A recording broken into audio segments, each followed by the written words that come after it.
is Donal Carbaugh, and if you'd like to come up, I will turn it over. The bios are in the book, so I don't want to waste time reading them out loud when he has lots to say.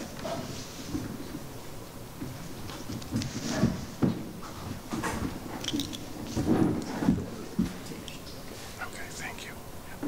Thank you very much. Colleagues, friends, and one former student. It's good to see all of you, and thank you for bringing us together. I have much appreciation for the Atlantic Institute and others similar to it around the world that I've been privileged and blessed to be a part of. I'm pleased to talk to you today about three dimensions for reflective, intercultural, interfaith, interethnic, interracial dialogue. Let me just say a quick word how I came to this topic. Years ago, there we go. What stance do we presume in dialogue? We use this word, and we assume we know some things and have certain expectations about what happens when we are engaged in dialogue. These are informed by our backgrounds, a variety of backgrounds, gender, community, faith, ethnicity, cultural, etc. We often don't think about the expectations we've established for ourselves when we're engaged in dialogue. And I want to just spend my few minutes today just to think a little bit about that. I've structured my remarks this way to say a little bit about dialogue studies. By the way, those of you who are interested in reading works on this, there's a great journal started by the Dialogue Society called the Journal of Dialogue Studies. If you're interested, it's a relatively new journal. I'm going to talk a little bit about dialogue as a cultural practice. I'm not sure I'll get to all three cases, but I'll at least go to a couple to illustrate the importance of this question, and then talk a little bit about these dimensions that I'm going to present actually in just a second here. Over a decade ago, like many of you, I realized people are using this term dialogue all over the world. We need a dialogue on race, a dialogue on class, a dialogue on education, dialogue on gender. And it struck me as a very interesting question to ask, why now? What is it about dialogue as a form of participation that creates the plea for it all over the world? And I started investigating that question. To this date, we've studied dialogue now in 11 different languages with colleagues around the world. And in each language, there's a term something like dialogue. But of course, this isn't just a word. It's a word that refers to expectations about what best could happen, kind of best practices, when people of difference need to engage one another. So does it mean the same thing in Japanese and Korean as it does in Russian, or in American English, or in Native American communities, many of whom are highly invested in dialogue as a form of political participation or as a way in which they can enhance their political status? Today I'm just going to briefly mention a few elements of some of these in order to illustrate the basic point I'll try to make. Here are the dimensions I want to talk about. One question that's posed to us when we engage in dialogue is, should indeed we speak? And I'm going to say a little bit about that. Should we speak with the target of harmony or harmonious relations? Should we be stating the truth explicitly? These questions aren't all easily answered at the same time in the same way. So I want to illustrate that point. Let me begin. I have been working with the Native American people, the Blackfeet people in northern Montana since the 70s. I want to introduce, however, a place of their colleagues down in Arizona called Mount Graham. Mount Graham is in the southeastern part of Arizona, and it is a part of what Apache people call their homeland, okay? A place they've been since the time before time, in their words. Mount Graham was identified as a site for an astrological observatory. Okay, we get another look. The observatory was on native land, indigenous peoples' lands, but is also a place that the state of Arizona, the Vatican Observatory, the Max Planck Institute in Germany, and others thought this is a perfect place to put an astronomical observatory. with the support of all of these educational, state, and religious institutions, it was identified as a great place to put an observatory. It's dry, it's easy to see into the heavens from here. What better place could there be? Apache people, however, not in my backyard, they said. This is sacred land to us. Now I want to tell you, those words I just said for the Apache are my words, and I'm going to come back to that point in just a second. A public hearing was set up. Apache people were brought together along with state, local officials to air grievances about this observatory, the building of which had already started. Okay. People, government representatives, university representatives spoke to the need for an observatory and to this as a perfect location for it. Apache people gathered and when asked, stood silently in witness. The reports, journalistic reports, talked about incorrigible people who refused to say anything on the subject. Now, a premise for that remark is, of course, you've got to speak, man. Well, says who? All right. So on the one hand, we have the stance, bring people of difference together, have them speak their position, speak to the issue, forge ahead based upon the differences that are aired. This is one tradition, maybe you could call it part of the town hall tradition in American democracy, the importance of deliberation, discussion, verbal action, and an issue-based kind of a public participation. Let me introduce Ola Davis, an Apache woman. Ola and her other elders and friends did this. I'm going to supply words as a way of interpreting the silence. The land that you walk on is your church. This is like our chapel, Mount Graham. It speaks in deep, mysterious ways to us.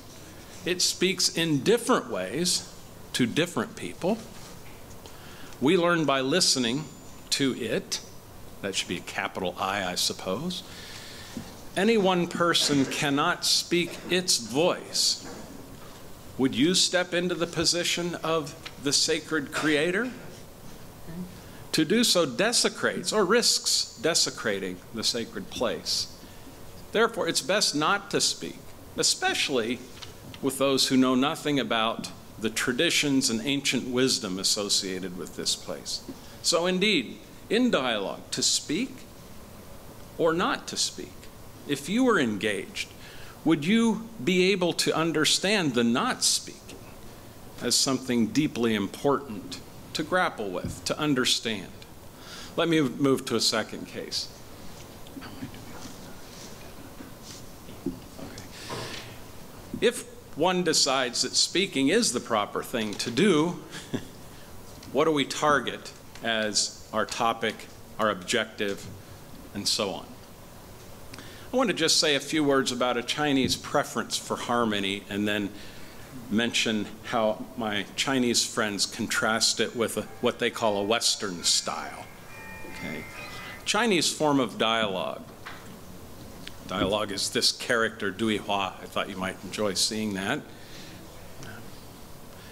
Guoming Chen, Chinese scholar of communication and intercultural dialogue, says Chinese culture treats harmony as the cardinal value. Harmony as the cardinal value. Only through harmony can a conflict-free network of human relationship be achieved.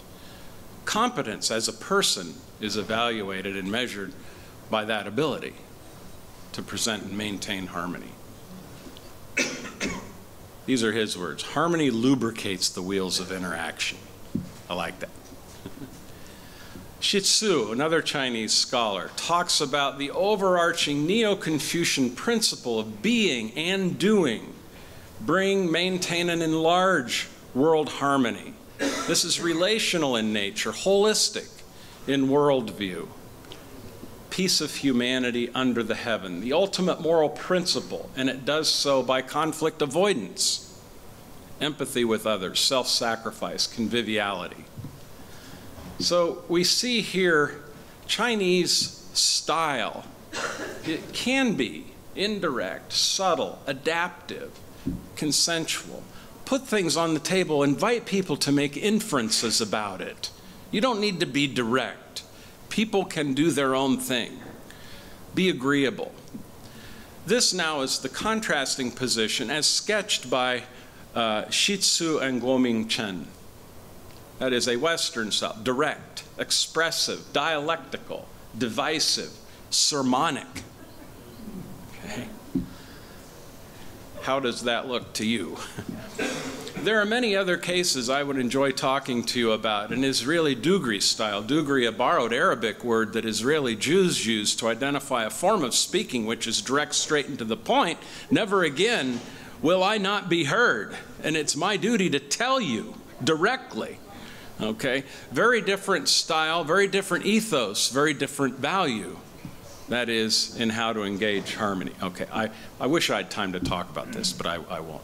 I'm going to, I wish I could talk about the Russian and American case. Basically, this is very quickly, a group of Russian professors joined a group of American professors to talk about their universities. The Russians were brought to the U.S., proceeded to talk about how wonderful, this is the way it sounded to American ears, how wonderful their department and university was. But the American professors were brought in order to inform the Russians about what they needed to know in order to make their university better.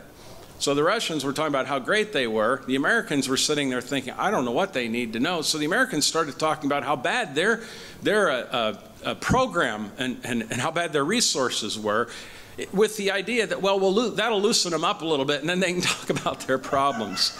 So the irony in this situation is, let me get to my last point here on this case.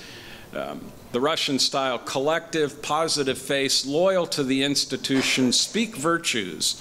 The American professors started speaking their own personal experience, focusing on problems. The U.S. professors spoke about what was least wanted by the Russians. Russians were very frustrated. Well, the Americans were very frustrated because the Russians were speaking about what was least wanted. Okay. So it was a very difficult and frustrating intercultural exchange, as you can imagine. So note in each of these cases, we have an ancient wisdom that is active among Apache people, a Chinese tradition pertaining to harmony and conflict, a Russian tradition of speaking to others, and of course an American tradition of free speech with a problem focus. Each of these traditions provides its own materials, preferences, moral action, and conduct relative to dialogue. Each responds to the question, should we speak or not?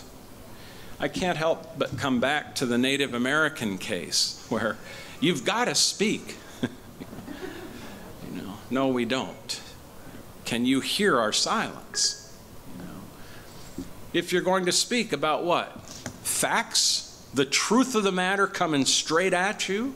Or are we going to talk in ways that maintain harmonious relations among, even if it means not speaking the truth? And that happens. And it's often, and it can happen, especially in Sino-American relations. If we're forced to do things we don't want to do, or are not understood in what we typically do, these can sow the seeds for dissatisfaction, at least, helplessness, and violent reactions. That is, my position's being undercut, I have no recourse. They simply don't get it, or they can't get it. So this presentation then has briefly introduced 3 dimensions for us to reflect upon individually as we're engaged in dialogue, and for us to use to try to decode, decipher others around us as they engage as they think they should in such conduct. You know, just with regard to interactional stance, the Tao cannot be spoken. This is a very different tradition from which to engage others than in the beginning was the Word. Okay. Harmony focus, conflict focus, what to speak about. In conclusion, Dialogic dimensions as these activate deep, morally based models for being a person. Who am I and what should I be doing? Okay. We, in effect, respond to that question as we do what we do with others. How should I act? What's proper here now with these people? Okay.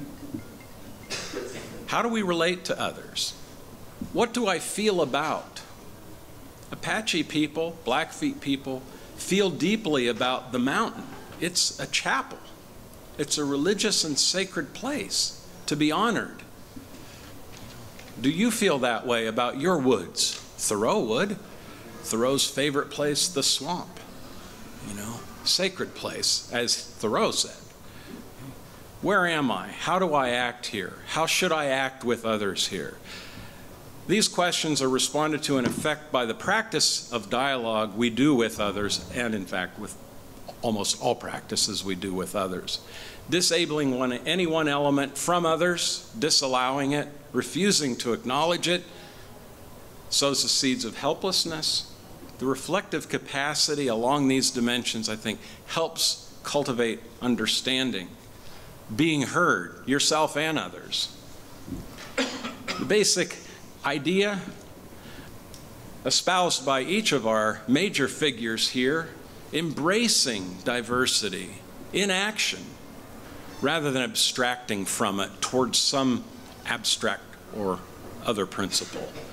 So these are not easy to achieve, but they're necessary. A kind of capacity we must develop and nurture in our lives with each other. Thank you.